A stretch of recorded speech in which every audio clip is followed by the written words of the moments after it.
પ્રશ્ન નંબર 1. નવરાત્રી દરમિયાન નોમના દિવસે કલ્લીનો ઉત્સવ ક્યાં ઉજવવામાં આવે છે? જવાબ આવશે રૂપાલ. પ્રશ્ન નંબર 2.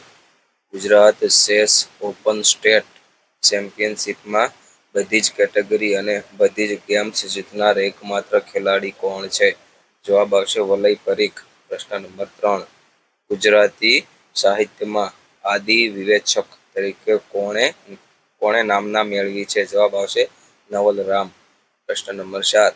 સુપ્રસિદ્ધ મધ્યયુગીન કવિ ભાલણે મહાકવિ બાણભટ્ટ રચિત કયા સંસ્કૃત ગ્રંથનું ગદ્ય રૂપાંતરણ કર્યું હતું? જવાબ આવશે કાદંબરી. પ્રશ્ન નંબર 5. અંબાજી તીર્થ કઈ પર્વતમાળામાં આવેલ છે? જવાબ આવશે અરવલ્લી. પ્રશ્ન નંબર 6. ગુજરાતનું કયું સ્થળ ડીઝલ મોટર્સના ઉત્પાદનમાં દેશભરમાં પ્રથમ સ્થાને આવે છે? જવાબ આવશે રાજકોટ. પ્રશ્ન નંબર 7. ગુજરાતનું થર્મલ પાવર સ્ટેશન ક્યાં આવેલું છે? જવાબ આવશે ઉકાઈ. પ્રશ્ન નંબર 8. એશિયાની સૌથી મોટી હોસ્પિટલ કઈ છે? જવાબ આવશે સિવિલ હોસ્પિટલ અમદાવાદ. પ્રશ્ન નંબર 9. ગુજરાત રાજ્યનો કયો પ્રદેશ ગુજરાતના બગીચા તરીકે ઓળખાય છે? જવાબ આવશે મધ્ય ગુજરાત. પ્રશ્ન નંબર 10. ગાંધીજીએ આઝાદીની ચળવળ માટે સૌપ્રથમ કયા આશ્રમની સ્થાપના કરી? જવાબ આવશે કોશરબ આશ્રમ. પ્રશ્ન નંબર 11. પેન્સિલ કલર અને મીણબત્તી નાટકના લેખક કોણ છે? જવાબ આવશે આદિલ મંસૂરી. પ્રશ્ન નંબર 12. વડનગરનું કીર્તિ તોરણ બીજા કયા નામે ઓળખાય છે? જવાબ આવશે નરસિંહ મહેતાનો છોરો. પ્રશ્ન નંબર 13. તરણેતરનો મેળો મહાભારતના કયા પ્રસંગ સાથે સંકળાયેલો છે? જવાબ આવશે દ્રૌપદી સ્વયંવર. પ્રશ્ન નંબર 14. ગુજરાતમાં સૌપ્રથમ કઈ કોલેજ શરૂ થઈ? તો જવાબ આવશે ગુજરાત કોલેજ અમદાવાદ ઈસવીસન 1887માં. પ્રશ્ન નંબર 15. ગાંધીજી કોને સરોતરનું મોતી કહેતા? જવાબ આવશે મોતીભાઈ અમીન. પ્રશ્ન નંબર 16. જાણીતા નાટ્યકાર જયશંકર સુંદરીનું મૂળ નામ જણાવો. જવાબ આવશે જયશંકર ભોજક. પ્રશ્ન નંબર 17. ગુજરાતમાં કયું લોકનૃત્ય કરતી વખતે લાકડીને ધરતી પર પછાડવામાં આવે છે? જવાબ આવશે ટિપ્પણી. પ્રશ્ન નંબર 18. સાપુતારા કઈ પર્વતમાળામાં આવેલું છે? તો જવાબ આવશે સહ્યાદ્રી. પ્રશ્ન નંબર 19. ગુજરાતમાં ઉછેરવામાં આવતી જાતવાન જાફરાબાદી જાત કયા પશુની છે? જવાબ આવશે ભેંસ. પ્રશ્ન નંબર 20. કનૈયાલાલ મુનશીની રૂઢિભંજક વિચારધારા કયા સામાજિક નાટકમાં પ્રગટે છે? જવાબ આવશે કાકાની શશી. પ્રશ્ન નંબર 21. કચ્છની ઉત્તરે સીમાએ મોટા રણનો વિસ્તાર ચોમાસાને અંતે કયા નગરની રચના કરે છે? જવાબ આવશે સુરખાબનગર. પ્રશ્ન નંબર 22. જૂનાગઢમાં આવેલું કયું સ્થળ પ્રાચીન બૌદ્ધ ગુફાઓ માટે પ્રસિદ્ધ છે? જવાબ આવશે ઉપરકોટ. પ્રશ્ન નંબર 23. સ્નેહરશ્મિનું મૂળ નામ શું છે? જવાબ આવશે ઝીણાભાઈ દેસાઈ. પ્રશ્ન નંબર 24. અંગ્રેજ સમયમાં સરકારી કેળવણીનો બહિષ્કાર કરવા માટે કઈ સંસ્થા સ્થાપવામાં આવી? જવાબ આવશે ગુજરાત વિદ્યાપીઠ. પ્રશ્ન નંબર 25. સવારથી લઈને રાત સુધી અવકાશમાં ઊંચે ઉડીને ગાતા ભરત અથવા જલગગન પક્ષી કયા અંગ્રેજી નામથી ઓળખાય છે? જવાબ આવશે સ્કાયલાર્ક. પ્રશ્ન નંબર 26.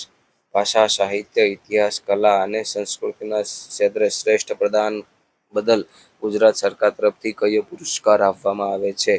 જવાબ આવશે રણજીતરામ સુવર્ણ ચંદ્રક. પ્રશ્ન નંબર 27. ગુજરાતમાં લાકડામાંથી વિકસતો ફિલામેન્ટ યાર્ન બનાવવાનું કારખાનું સુરત નજીક કયા શહેરમાં આવેલું છે? જવાબ આવશે ઉધના. પ્રશ્ન નંબર 28. ઝવેરચંદ મેઘાણીના લોકગીતોને સ્વરબદ્ધ કરનાર ગાયકનું નામ જણાવો. જવાબ આવશે હેમુ ગઢવી.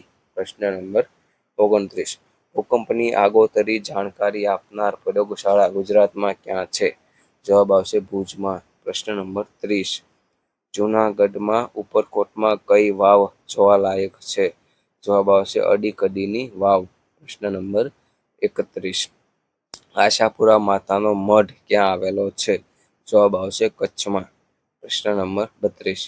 કવિ દલપતરામે સ્વામિનારાયણ સંપ્રદાયના કયા સંત પાસેથી ધર્મ દીક્ષા લીધી હતી? જવાબ આવશે ભૂમાનંદ સ્વામી. પ્રશ્ન નંબર 33.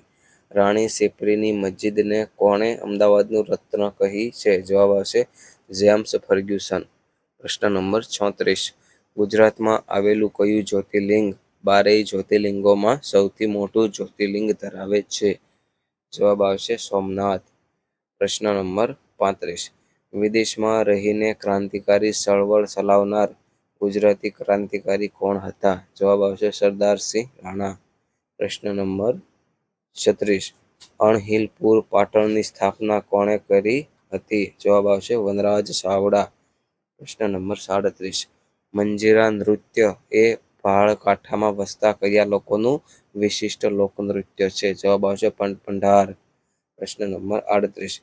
મીઠાપુર શેના માટે વિશેષ જાણીતું છે? જવાબ આવશે ટાટા કેમિકલ્સ ઉદ્યોગ. પ્રશ્ન નંબર 39. ગુજરાત પ્રવાસન નિગમની સ્થાપના ક્યારે થઈ? જવાબ આવશે ઈસવીસન 1975. પ્રશ્ન નંબર 40. અહીં આપેલી હિન્દી કાવ્ય રચનામાંથી કઈ કૃતિ અખાની નથી? જવાબ આવશે નરસિંહ મહેતા માયરો.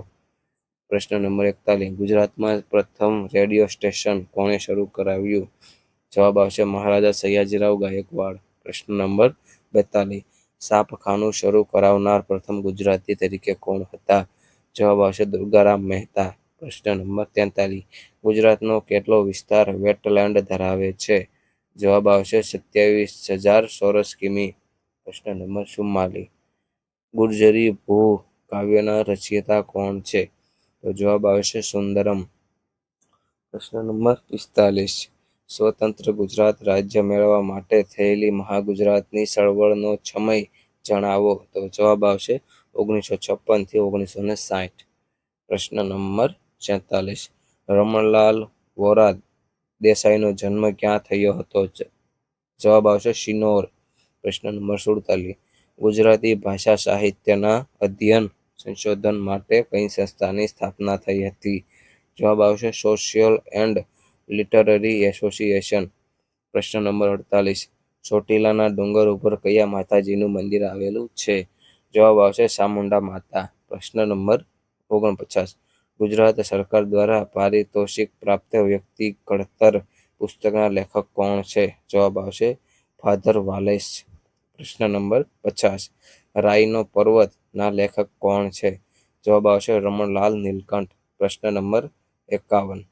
ગુજરાતમાં જોવા મળતા કયા સસ્તન વર્ગના પ્રાણીની સંખ્યામાં અભૂતપૂર્વ વધારો જોવા મળ્યો છે? જવાબ આવશે નીલગાય.